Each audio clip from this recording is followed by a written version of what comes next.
Professor of Radiation Oncology at National Cancer Institute, Cairo University. Our Professor Sami is a great, well-known caliber and professor. He will give us a talk about breath holding technique during radiotherapy of the breast. Professor Sami.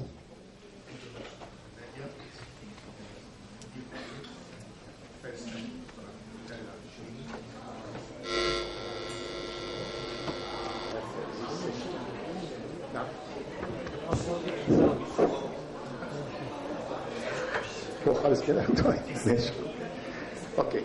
My talk will be about deep inspiration breath hold radiotherapy in left-sided breast cancer patients. As we all know that, at one stage, radiotherapy was abandoned for not to give radiotherapy, post-operative radiotherapy, because of the morbidity associated with it. But, things has improved after the 3D conformal and, to some extent with the RMRT for special patients. And, the mortality and the morbidity has decreased a lot. So we start again to do, radiation, post-operative radiation for post-mastectomy and conservative cells. Adjuvant radiation therapy for breast cancer patients reduces the risk of recurrence and improves overall survival.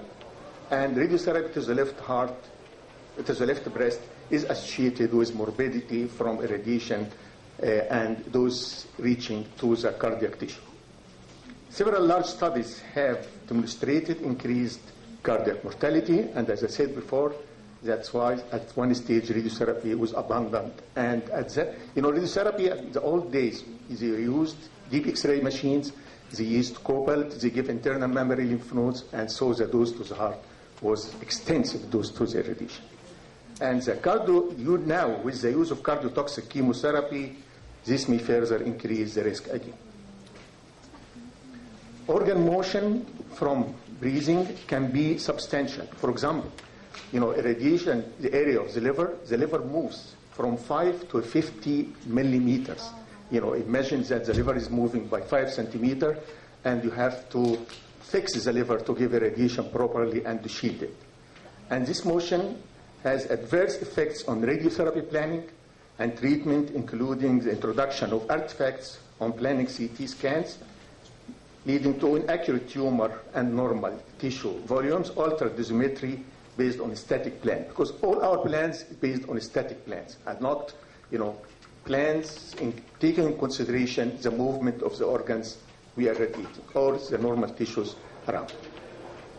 Increased volume of normal tissue irradiation, just to compensate for the organ motion, we have to increase your BTV, and increasing the BTV will increase the risk of normal tissue irradiation. And this will increase the toxicity and the limits the irradiation dose. To decrease the cardiac exposure to radiotherapy, we can use alternative techniques, for example, the partial breast irradiation, decubitus or prone positions, breath hold technique, respiratory gating technique, and the proton beam, as mentioned by Dr. Mohammed. Now, my talk will be concentrating about breath hold and the value of breath hold in irradiating patients with a left-sided carcinoma of the breast. And there are methods, we have to do some methods for managing respiratory motion during radiotherapy. Increasing PTV margin to account for motion in the dose distribution. Again, this will increase the toxicity to the normal tissues. Respiratory gating, tumor tracking, voluntary breath hold, and deep inspiration voluntary breath hold, and breath hold with active breathing coordinator. This paper, which was published in the Journal of American Heart Association, where they're showing that this point, this is the entrance of the medial tangential, and this is the lateral tangential, and this during free breathing, normal breathing, and this line is the 50% isodose line. And above that, it's irradiated, and you can see how much of the left ventricle is irradiated when we use free breathing. But if we use deep inspiration or breath holding technique, we'll find that the heart is spared. Sometimes it's spared completely from irradiation. And these graphs showing the inspiration and expiration, and we'll find that the cardiac volume with inspiration is much less than with expiration. And this is a representative means for tangential fields for breast conservative surgery. After breast conservative surgery, this is the medial entrance, and this is the exit, and this left-sided breast, and you can see how much heart is included. But with breast hold or deep inspiration, the heart is spared, and sometimes it's spared completely, and you can achieve zero dose to the heart. So sustained breast holding following a deep inspiration can substantially reduce the cardiac volume in the field for patients with left breast cancer receiving tangential beam treatment. For many patients, the cardiac tissue can be completely avoided. The deep inspiration also increases the absolute volume of the lung in tangential field, but the functional amount of lung tissue in the field does not change significantly.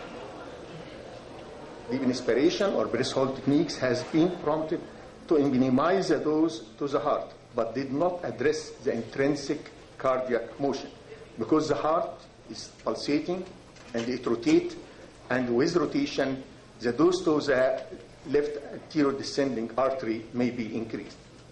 And this is dependent on the respiration, and this is limited data in this topic.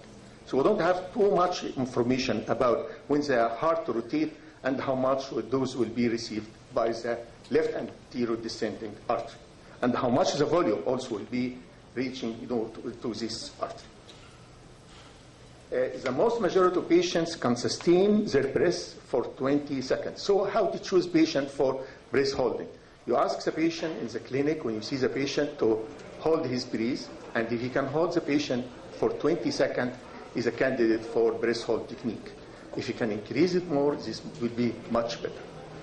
And it may be possible to deliver additional treatment only in breath holding by using millifractions such as lasting 10 to 15 seconds through a single treatment session. So that's why ask the patient to hold his breathing for 20 seconds. The tangential field generally requires 100 to 150 monitor units, and each field will take only about 2 to 3 breath holding cycles using linear accelerator with a moderate dose of rate of 300 monitor units per minute. Another example where we can use the breast and also we can use breast holding technique is lymphoma or Hodgkin lymphoma. And here, patient with free breathing, we can see the cervical lymph nodes and how much lung is irradiated. You can see if you compare it with the other one with deep breathing, the lung dose is much less than this one with free breathing. And this also on the heart. The heart is this red heart, and this is the normal breathing. You see amount of heart including, but if you do deep inspiration, small amount of heart is included. This also is very important. The last one, if a female and the inner quadrants of the breast irradiated, usually they come later. In 25% of the patients, they come later with secondary tumors in the breast. Sometimes you can coach the patient and ask him for self-breathing control. And this is, he holds this button here, and when he pushes the button, if you see that his breathing is sustained and linear, he can push the button to start the machine, and after that, after he cannot control his breathing anymore, he just relieves the button and the machine stops. And this also is monitored by the therapist outside. They have the screen, and they have only, they have, the monitor units, and they have the cycle for breathing. And they stop the patient if he's not sustaining his holding for 20 seconds or more. This is an example of patients with this normal breathing, and you can see that the distance from the heart to the chest wall is negligible. But with deep inspiration, there is a separate distance between the heart and the chest wall, so we can avoid irradiation of the heart in this case. Most of the centers now are using deep inspiration, and they published, a pamphlet for the patients instructing them how to do it and how do they train, and this can be distributed for, there are many pamphlets. This is one example from the Royal Marsden Hospital, but some came from the States and from other areas. This patient, if you look at the upper row of this, so axial, sagittal, and coronal, is breast patient with conservative, and this is a tumor bed. And you can see here the distance between the heart and chest wall is negligible, but here it is much distance between the heart and chest wall. And you can see here the heart, this is part of the heart is included, but with deep inspiration, the heart is pulled down, because with deep inspiration, the diaphragm pulled down the heart and also median. And you can see how much the heart is spared from irradiation. Another position for the patients we can reduce the dose to the heart is the lateral decubitus, which I wouldn't recommend. I wouldn't do it because it is not reproducible in the machine. But prone with IMRT is one of the best techniques to irradiate patients with pendulous breast and also with cardiac dose, expected cardiac dose, high cardiac dose to the heart. This is with IMRT. So the IMRT lower dose radiation to the lung and to the heart in patients with left-sided breast cancer.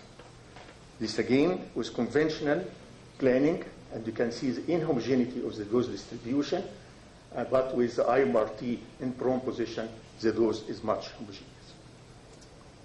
This is the pH of coronary artery region. This is with the standard photon beam. The volume of the heart included is high, and with IMRT is less, and with IMRT with deep inspiration is much less than with IMRT only. This is a proton beam. There is comparison between proton and photon. The upper row with photon, we can see, still dose goes to the heart and the lung, but with proton beam, it is confined only to the breast and the tumor bed. This is again the same thing. With this is a DVH, we can see for the heart, this dotted line is the heart with normal breathing, and this is with the solid line, the heart with deep inspiration. Regional nodes also, you can use deep breathing with the regional lymph nodes. This is a patient with, after mastectomy, she had reconstructed breast, and they're giving irradiation to the breast and also to the regional lymph nodes, including the axillary and supraclavicular lymph nodes. This paper from Japan, published in 2014, and they addressed the cardiac movement or cardiac rotation during irradiation. They found that if the heart is rotated counterclockwise in the post-operative irradiation of left cancer breast, the dose to the left anterior descending coronary artery has increased. So the heart may rotate around the longitudinal axis, showing either clockwise or counterclockwise rotation as viewed from the apex, and the maximum Dmax and Dmean doses to the left anterior descending artery and the volumes of the left anterior descending artery receiving at least 20 gray, 30 gray, and 40 gray, respectively, were significantly higher than counterclockwise irradiation. Because the reason is that the full length of the left anterior descending artery is near the chest wall in these patients. And this is the heart, and you can see this is the left descending artery, and this is the axis, and the heart, if rotate counterclockwise, the left descending artery comes very anterior and receives the full dose. Body mass index, they have shown some relation, body mass index with the dose to the heart and left anterior descent. For same patients with body mass index less than 19, they are thinner and they don't receive much dose. But with fatty patients with large amounts of pericardial fat, this fatty tissue provides insulation between the left anterior descending artery and chest wall and increase the distance between the two. And you can see here, these patients, this number A and B, patients with thin patients with body mass index less than 19, and you can see here is the left anterior descending artery, and with the fat, there is insulation between the chest wall and the left anterior descending artery. There is some tools we can be used to align patients during radiotherapy, and this is what's called Align RT. It's a British company.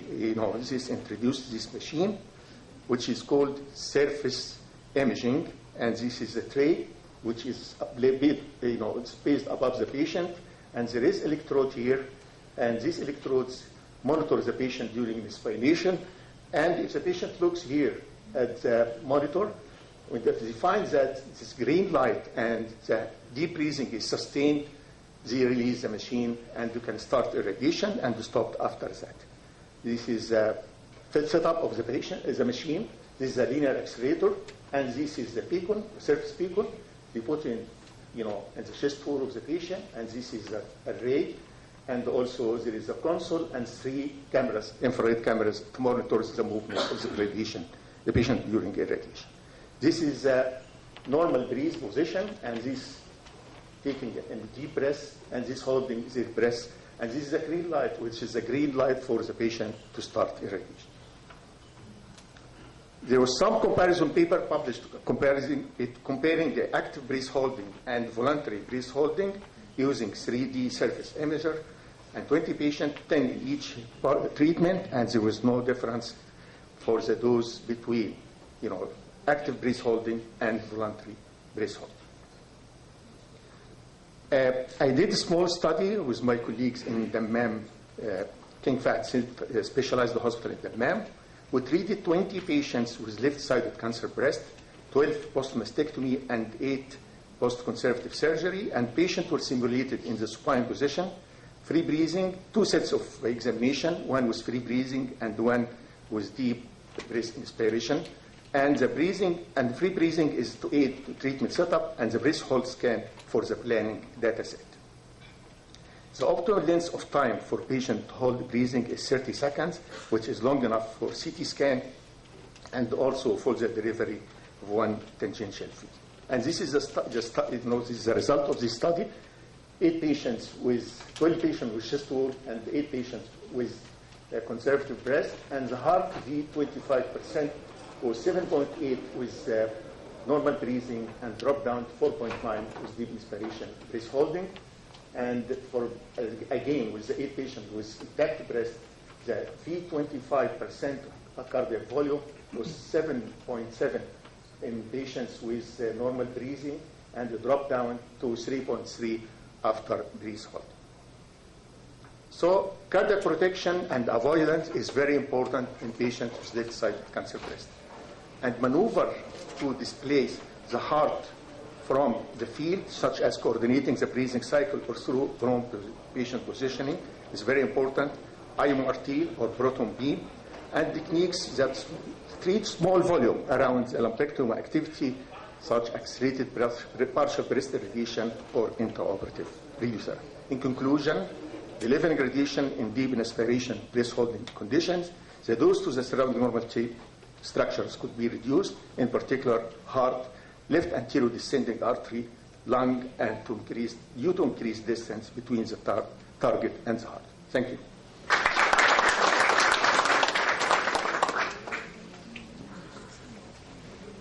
Thank you, Professor Sami, for this illustrative and very nice talk. 2 couple of questions, please, Professor Khalid. That the patient, the mental ability, and the cooperation is the key rule after all, because I have witnessed a small training course in Germany where they used the radiosurgery to treat breast cancer. Actually, 300 by 8. It was, for me, it was like a dream coming true. So, a patient old age, like 70 or 80, they used a mouthpiece monitoring the breath. When it's calm, it goes a little bit around the baseline. When she is a little bit irritated, it stops automatically. Because I told them, why didn't you use the breath holding and the bottom? They said, it's the patient preference. Even after having all of this technology, it's not the patient who can control everything, right? No, it is the patient first. And, there is some restrictions, Yes. For example, some of the radiation oncologists use it for the lower pole tumors of the breast, not the upper pole, because the distance between the heart chest wall in the lower pole is larger than the upper pole. They strict using it to 60. And in best condition, if you have planning with free breathing and found that the cardiac dose is high, you go for deep inspiration. But in busy departments, you can't do that. You know, we have to do both sets and see which is better. But if you explain to the patient that it is for his own benefit, that if he hold his breathing for 20 seconds to avoid the radiation in the heart, you will always do it. You know, I failed only in 1 or 2 patients. Now it is used now extensively in the department, and I think they treated hundreds of patients in this way. But the failure was sometimes the patient had chest disease. They cannot hold his breathing, or heart conditions, which contraindicates the radiation to the chest. Any other question? Any other question, Jama? Thank you, Professor Sami. Thank you very much.